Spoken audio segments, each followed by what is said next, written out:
অসাধারণ দৃশ্যের সাক্ষী আমরা। এই যে পাহাড় দেখছেন, এই পাহাড়ের পিছনেই অমরনাথ। এই হচ্ছে বালতাল। বালতাল থেকে অমরনাথ যাত্রা শুরু হয়, পুরো বরফের চাদরে মোড়া। এই নদীর জল কারেন্টের মতো, আর পুরো বরফ।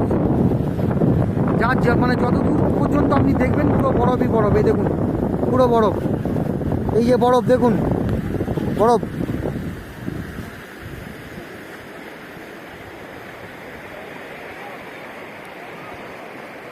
প্রচণ্ড হাওয়া দিচ্ছে, প্রচণ্ড, মানে কল্পনার বাইরে যা হাওয়া দিচ্ছে।